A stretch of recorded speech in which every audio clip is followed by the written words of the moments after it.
Jesus came with them to a place called Gethsemane, and he said to his disciples, Sit here while I go over there and pray.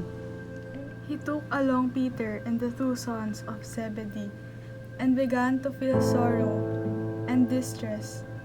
Then he said to them, My soul is sorrowful, even to death. Remain here and keep watch with me.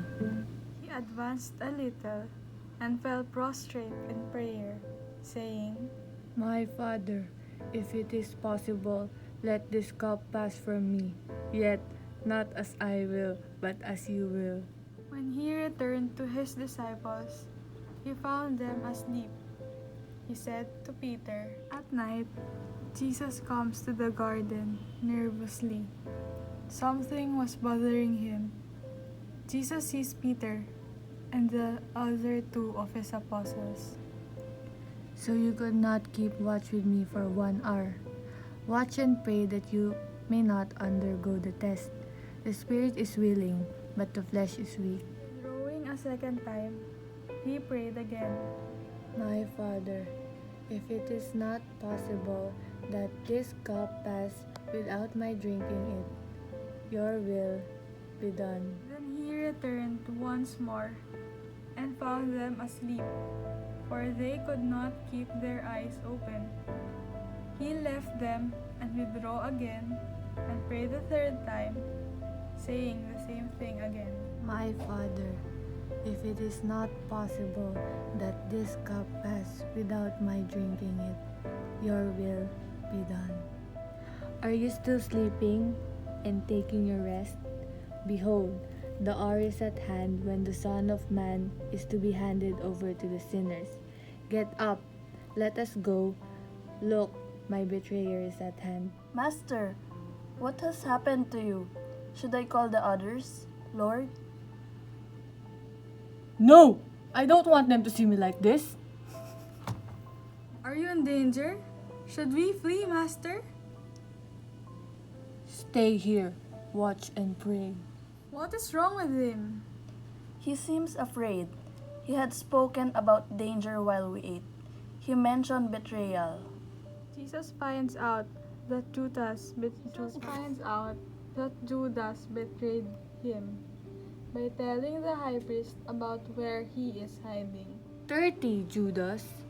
That was the agreement between me and you. Yes. Another priest gets the 30 coins and throws it to Judas. Judas gets the money but did not catch it all. Some coins fell, and he gets the other coins on the floor. Where is he? Hear me, Father.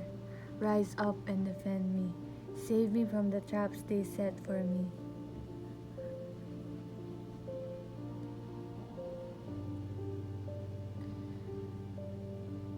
A white lady wearing a black dress appears out of nowhere. Do you really believe that one man can bear the full burden of sin? Shelter me, O Lord. I trust in you. In you I take refuge. No man can carry this burden, I tell you. It is far too heavy. Saving their souls is too costly.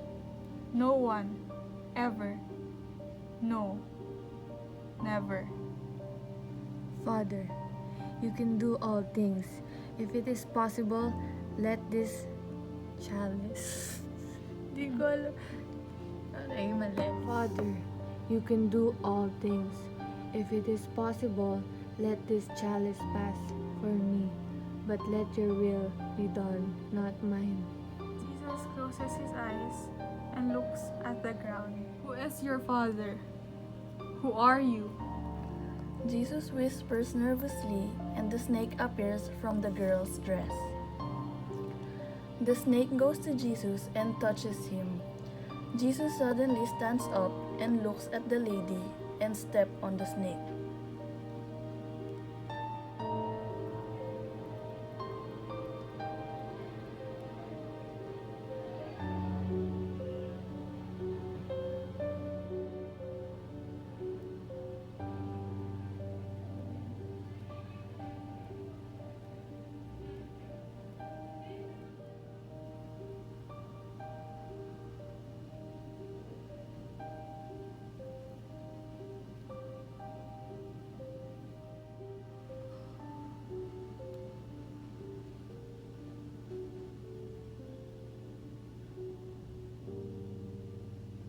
guards come in, and Jesus approaches to them with his 3 apostles.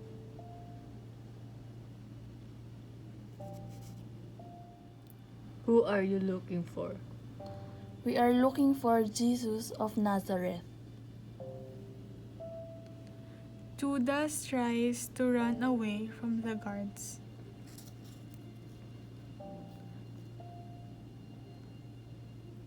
I am he. Hail, Rabbi.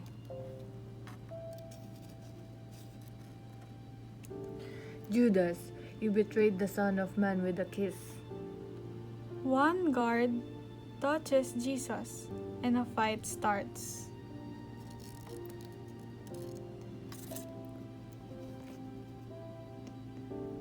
Jesus heals one of the soldiers' ear. Stop the fight. The soldiers takes Jesus away. The soldiers take Jesus away. Jesus comes in with the soldiers who chained him up and is walking towards the pillar. My heart is ready, Father. My heart is ready. Ah!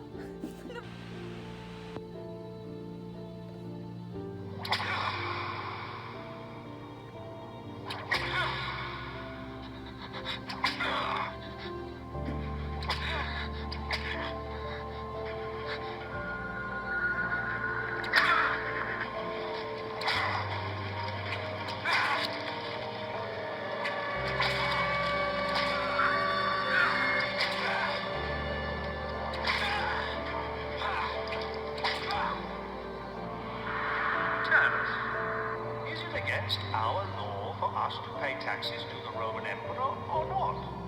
Show me a silver coin. Jesus, speak to us. Whose face and name are these on it? Caesar!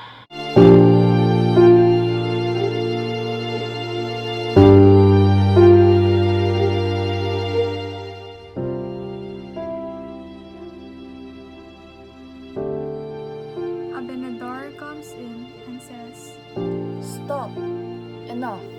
Your orders were to punish this man, not to scourge him to death. Take him away. Get going. Mary and the girl walks in. They looked at the weapons and began cleaning the bloody floor. Pilate then took Jesus and scourged him, and the soldiers twisted together a crown of thorns and put it on his head. They also put a purple robe on him. The soldiers put the crown of thorns on his head and put more pressure to it while laughing at him.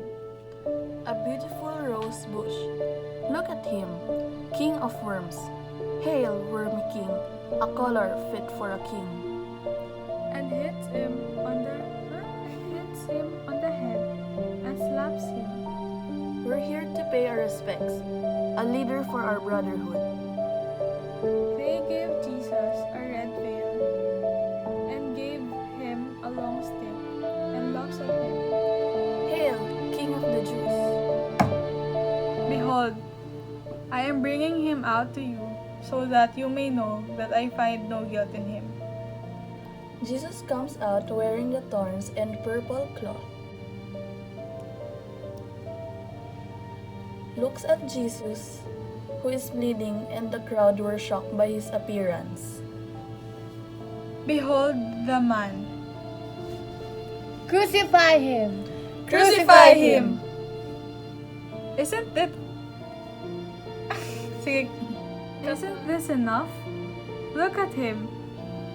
Take him yourselves and crucify him, for I find no guilt in him.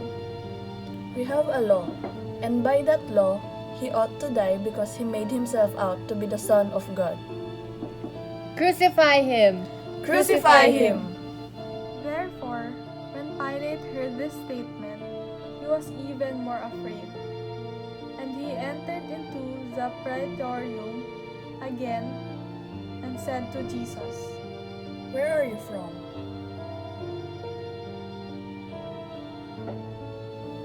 "You do not speak to me?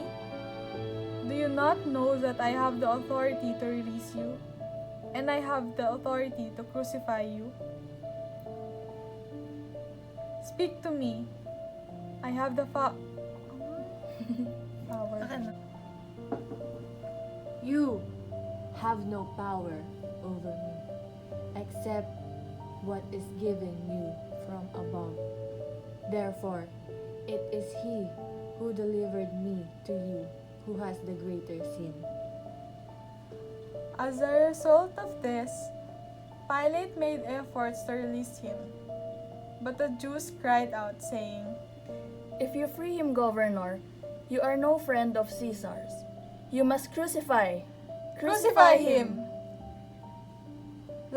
Therefore, when Pilate heard these words, he brought Jesus out and sat down on a judgment seat at a place called the Pavement, but in Hebrew, Gabbatha. Now, it was the day of preparation for the Passover. It was about the 6th hour. Bring his 2 hands up in the air and clean his hands from the bowl. And wipe his hands with a towel and says, It is who The Pilate brings his 2 hands up in the air and cleans his hands from the bowl, and wipes his hands with a towel and say, It is you who wants to crucify him, not I. Look at it. I am innocent of this man's blood. Abendar, do as they wish. "Behold your king." "Should I crucify your king?" We don't have no king, but Caesar. Jesus starts to walk, and soldiers gave him the cross to carry to his death. There were 2 other men who also had to carry the cross. Carrying his own cross, he went out to the place of the skull, which in Aramaic is called Golgotha. I am your servant, Father, your servant, and the son of your handmaid. The high priest is on a horse and holding his long handle. Mary, a woman, and the man are watching Jesus. People were yelling and throwing rocks at him.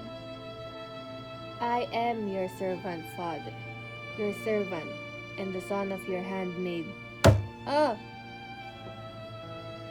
The high priest is on a horse and holding his long handle. Mary, a woman, and the man are watching Jesus. People were yelling and throwing rocks at him. Ah! Ah! Jesus fell on the 2nd time.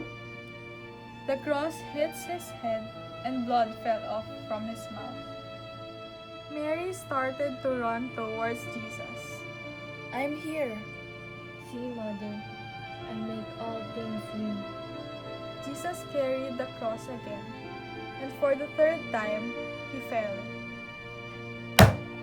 Oh! Abendar told the soldier, "Are you blind? Can't you see he can't go on? Help him!" Simon appears in the crowd with a little girl. You! Yes, you! Get over here. "What do you want from me?" This criminal can't carry the cross by himself anymore. You will help him. Now, get going. "I can't do that. It's not my business. Get someone else." Do as I tell you. Now, move. Let's go. "Alright, but remember, I am an innocent man forced to carry the cross of the condemned man. Stay here. Wait for me." Simon carried the cross and helped Jesus. Jesus fell for the 4th time. Veronica, the woman, gave Jesus her white veil and whipped his face and returned to her. She offered water, but the soldier threw it away. People and soldiers started to hit him. Simon starts to get mad at them. Stop! Stop! Leave him alone.